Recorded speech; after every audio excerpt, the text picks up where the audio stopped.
Hello, my sweets. It's Grandma T here with the first ever YouTube video of Storytime. So welcome. Welcome if this is your first time, or maybe it's a few months down the road and you're new, or maybe you just like watching it over and over again, like I do sometimes.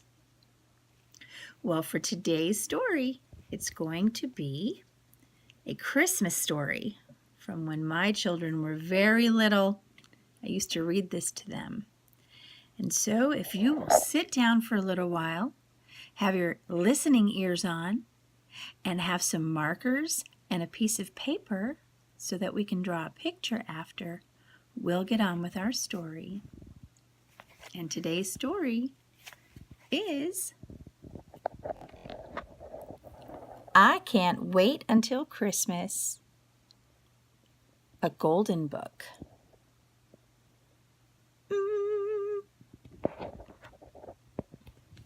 And now we must give credit to the author and the illustrator. This story was written by Linda Lee Mayfair and illustrated by Joe Ewers. It's based off of the Sesame Street show. And I hope you enjoy it as much as I do. I can't wait until Christmas. There's Granny Bird, and there's Big Bird.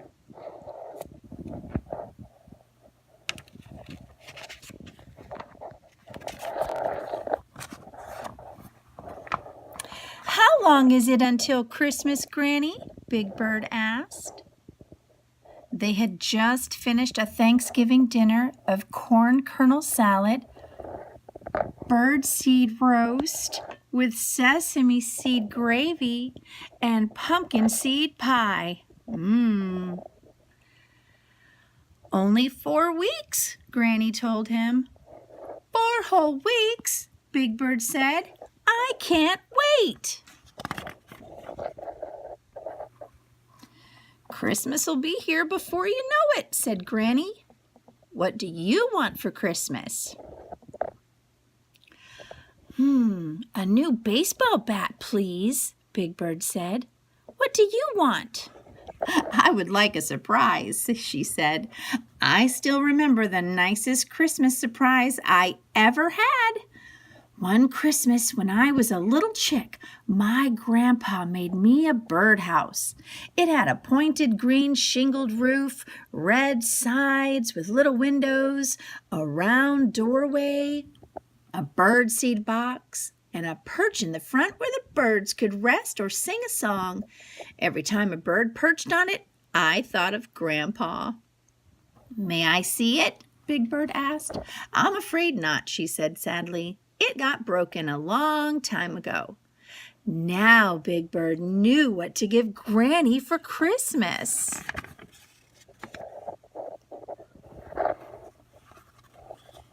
When Big Bird got back to Sesame Street, he asked Maria to help him make his surprise for Granny. It has to look just like this, he told her, showing her the picture he had drawn.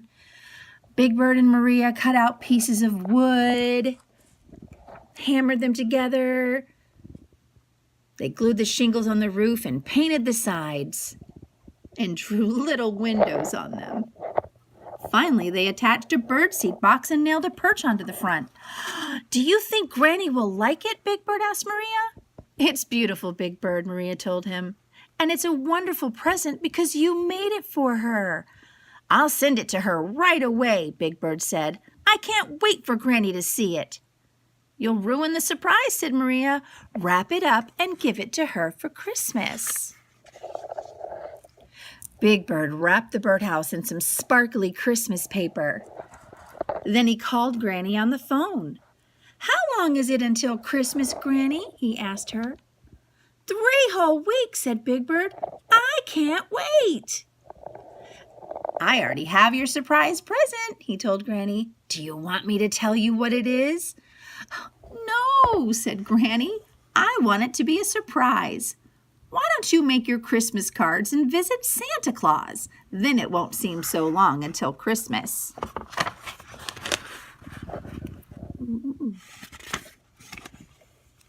Big Bird made cards for everyone on Sesame Street and delivered them to all his friends. Then he and Snuffy went to Nickel's department store and waited in line to see Santa. Snuffy sat on Santa's lap first. "I want a skateboard for me and a baseball bat for my friend Big Bird," he said. "Ho, ho, ho, ho," Santa laughed. "That will have to be a very big skateboard." Then it was Big Bird's turn. "I want a baseball bat and a visit from Granny," he said. "And please remember a skateboard for my friend Snuffy." "Ho, ho, ho," said Santa.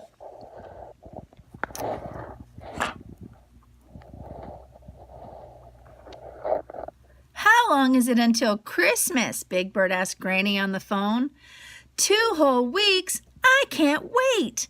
I've already delivered all my cards. I've seen Santa, and I already have your present. Do you want me to tell you what it is?" "No," Granny said. "I want it to be a surprise. Why don't you get a Christmas tree to decorate? Then it won't seem so long until Christmas." So Big Bird and his friends went to pick out a tree for Big Bird. Bert picked a tall, skinny tree. Ernie liked a short, fat one. Oscar wanted a scruffy tree with hardly any needles. And the Count spent so much time counting trees, he couldn't choose one at all.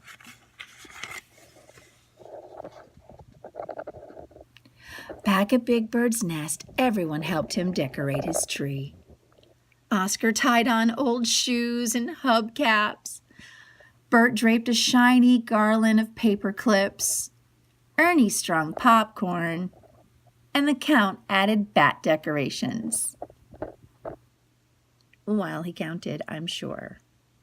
Big Bird made paper rings and a tinfoil star. Even Oscar agreed it was a wonderful Christmas tree.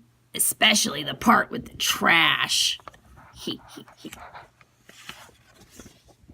"How long is it until Christmas?" Big Bird asked Granny again. "A whole week. I can't wait.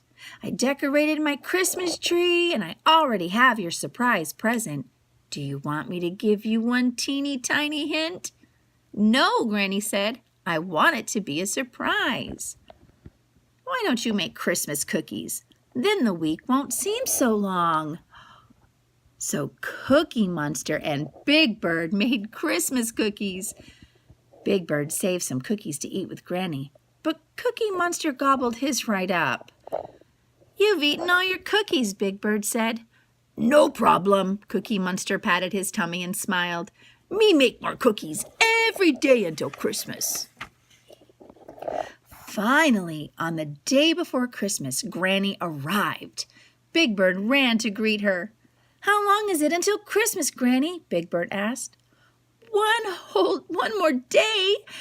I can't wait," Big Bird said. Granny gave Big Bird a long, skinny present. "Merry Christmas," she said. "Is it a ski pole, a golf club, an umbrella?" Big Bird guessed. "You'll just have to wait until tomorrow," Big Bird said Granny. Then Big Bird gave Granny the wrapped birdhouse. "Merry Christmas," he said. "I wonder what it could be," she said. "A pocketbook? A bread box? A new hat?" Big Bird laughed. "It would make a silly hat. Do you want a little hint?" "No," Granny said. She put her gift under the tree. "I want it to be a surprise." Granny and Big Bird hung their stockings. They put out a plate of cookies for Santa and a glass of milk. Big Bird looked at Granny's present under the tree. "Are you sure you don't want one teeny tiny itty bitty little hint?" he asked Granny. "You'll never be able to guess what it is."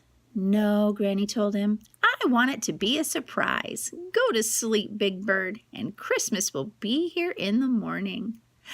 "I can't wait," Big Bird said and yawned. "Oh, I'll never be able to get to sleep. I won't even be able to close my..." The next thing Big Bird knew, it was morning, Christmas morning at last. The first thing he did was give Granny her present. What a wonderful surprise, Granny said happily. It's just like the one Grandpa Bird made me. She hugged Big Bird. And it's special because you made it for me. Every time a bird perches on it and sings me a song, I'll think of you. Big Bird tore the ribbons and wrapping off the gift Granny brought him. A baseball bat! It's just what I wanted, he said. Thank you, Granny. Big Bird took a couple of practice swings with his new bat. This has been the best Christmas ever. Next year we can do it all over again, said Granny. Next year? A whole year until Christmas? Said Big Bird. I can't wait.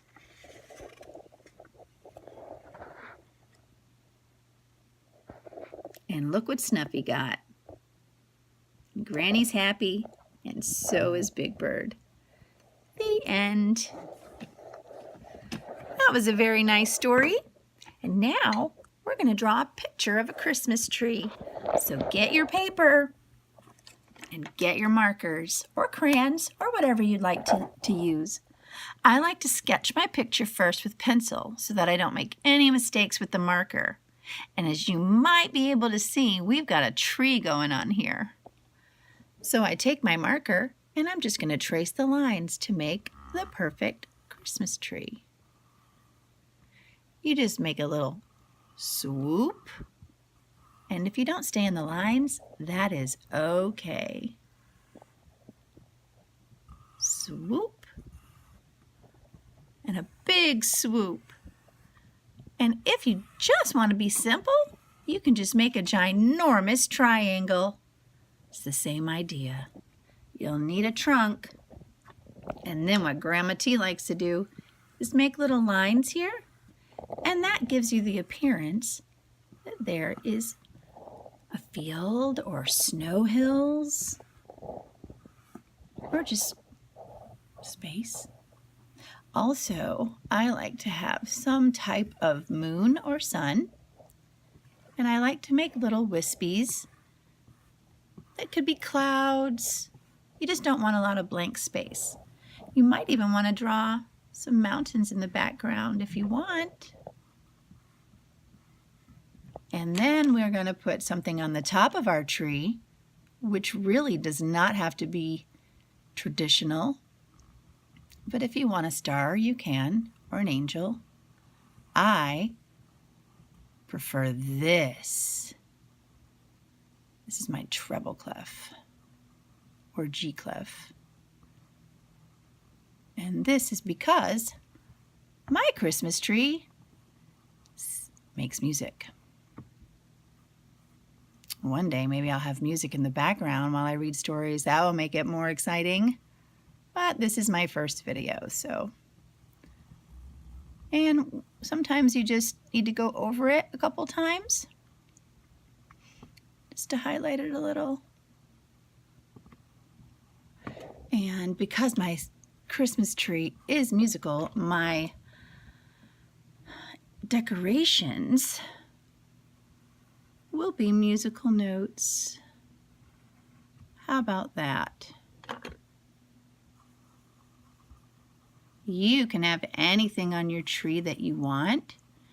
You can even put little fingerprints on here to make Christmas ornaments with your fingerprints.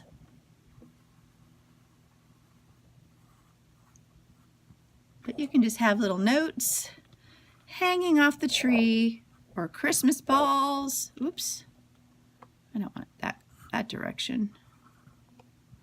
And we've learned that there are no mistakes. You can just highlight it. And it's my tree, so I can do whatever I want, right?